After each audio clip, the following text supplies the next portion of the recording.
Yes, definitely has to be fixed. So much gas, reserve. We see we hold one of the largest natural gas reserves in the world, yet millions of households and businesses continue to grapple with high cooking gas prices and persistent supply challenges. The government is rolling out new measures aimed at boosting domestic, LPG availability and deepening gas adoption. Critical questions remain around infrastructure, pricing, investment, and the country's broader gas ambitions. To unpack these issues, we're joined by LPG and natural gas expert Godwin Okoduwa, the founder, LPG in Nigeria. Great to have you on the show. Good morning. Good morning. Good morning. Good to be here. Thank you for having me. Fantastic. So, yes, we have so much, and it almost seems like it's a story across most of our assets, natural assets, and even human resources, natural resources. We have so much of it, yet it's not able to go around. We're not able to get it, affordably. So we've described we've been described as a gas-rich nation. Why then are Nigerians still paying so much? Look at the price of of cooking gas. That's risen from 1,200 naira per kilogram to about 2,000 naira per kilogram, 66.7% increase. Help us understand this anomaly.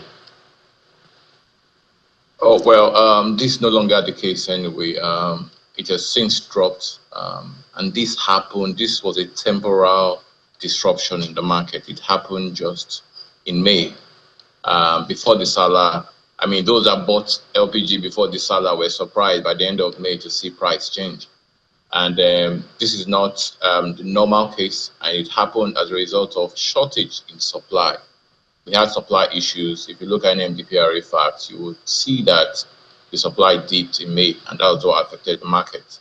So and for a country that has so much proven reserves, why are we still struggling with supply? So yeah, that's a good question, and that's why we have to be intentional with how we manage our resources. We need to know whenever there is an issue in one aspect of the supply value chain, which we're able to be proactive in our week. So what really happened was that the market was not aware of the dip in supply, and I have said this several times in several fora. The dip in supply from Dangote affected the market. So if we don't monitor the market, we don't monitor the volumes coming out of the market, this will happen over and over again. So we have several sources where we can get a lot of LPG. Energy is already doing a lot. BRT, Seplat is bringing some volumes. We can get more volume from Chevron. We can utilize the flare points we have. Reports suggest that we can get up to 600 metric tons of LPG additional from our flare points. Also, we can get up to 540,000 metric tons from Chevron. Last year, we did the market in Nigeria annual volumes were about 1.6 million tons. Of that, Dangote supplied 700,000 metric tons, and NLNG supplied about 500,000 metric tons. The balance came from gas, local gas processing plants like Kwale Hydrocarbon, Greenville, PNG, Umutu, NAPL, Ologbo, and the others came from imports. Imports dropped significantly as a result of Dangote supplies. So when there's a disruption in supplies, the market will feel it, and the forces of demand and supply played in May. So supply dropped and the market felt it. There was a scramble for the available volumes. And now, why did I say that was temporary? It's no longer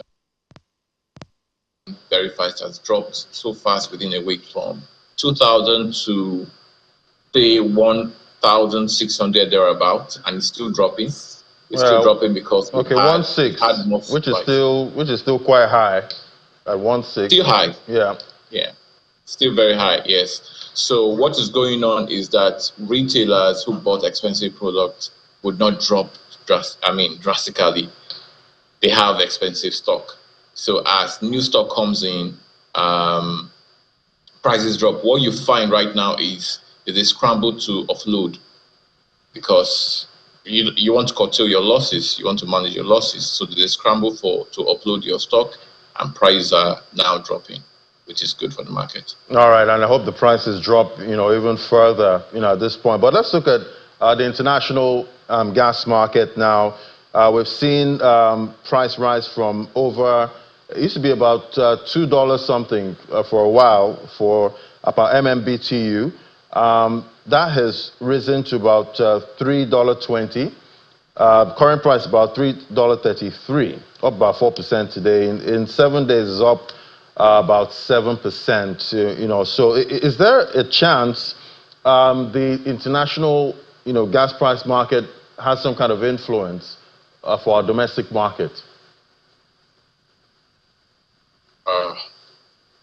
Yes, but minimal. I'll tell you minimal. Our natural gas price is shielded from this. Our local price is about 2.18 at the moment. It does not follow this. So those in the natural gas space did not have the outcry we had at the domestic end. Now, how did it affect domestic end? Because there was the Strait of Hormuz was shut, and there was a scramble for LPG from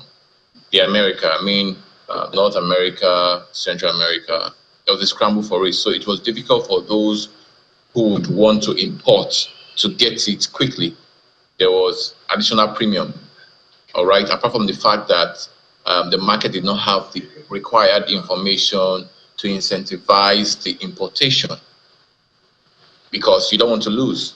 Like I said earlier, yesterday I was discussing with one of your colleagues. I said to bring in a 5,000 metric tons, for instance, you would probably spend $3 million US. And if you bring in the product higher than the prevailing market price, you're toast. Your investors will come for you. So you have to be well informed. The market has to be that coordinated to the extent that the market can, take informed decision from data available. The NMDPRA data fact is beautiful, but it always comes after the fact.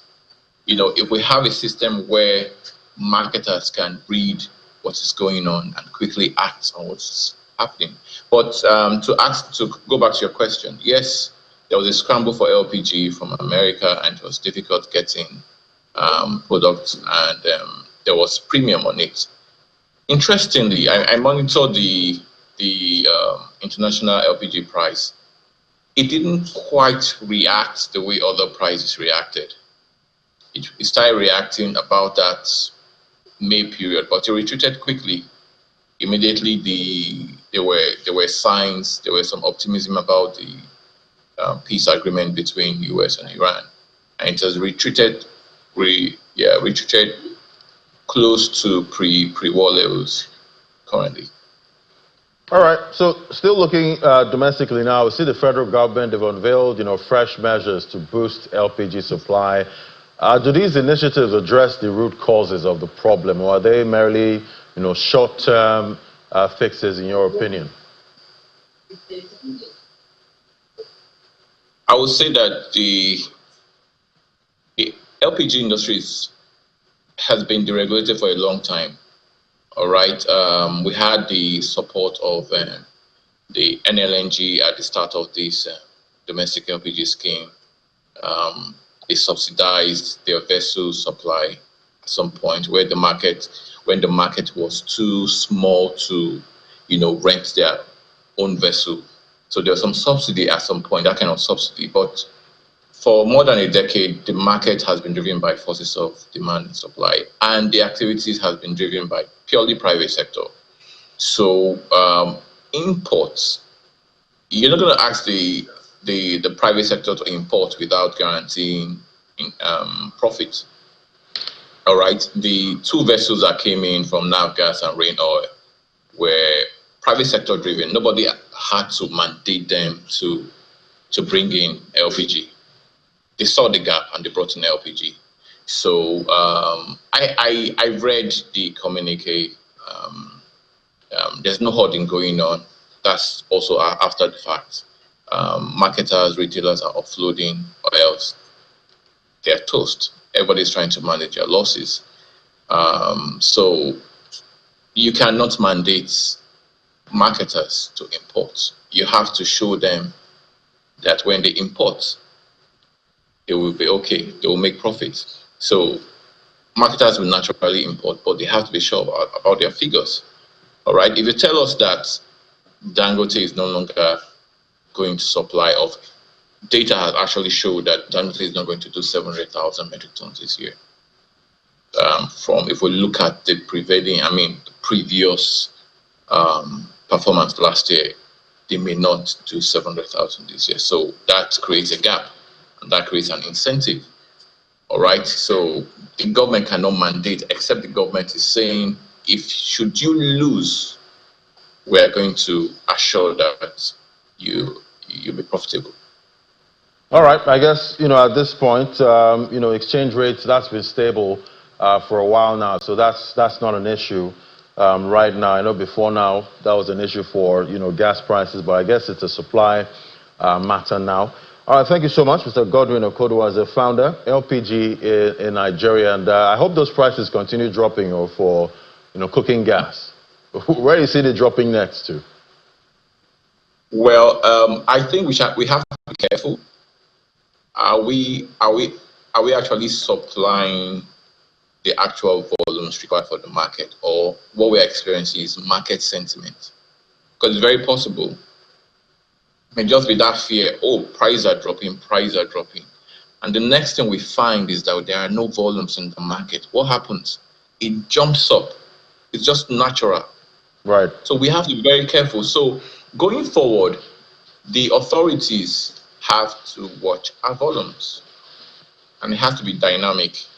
We don't need figures after the event. We need to know what's going on. Today, the market takes about 140,000 metric tons of LPG monthly. How many tons has the market taken? From offshore supplies, from import, from inland gas plants? How many metric tons have we taken at the moment? We would like to know. If we know, we can decide. We can now say, is it surplus? The market is at surplus at the moment, or there's scarcity. All right. Well, I was hoping you would say sub 1,000 naira per kilogram, but it's fine. Thank you so much. Thank you.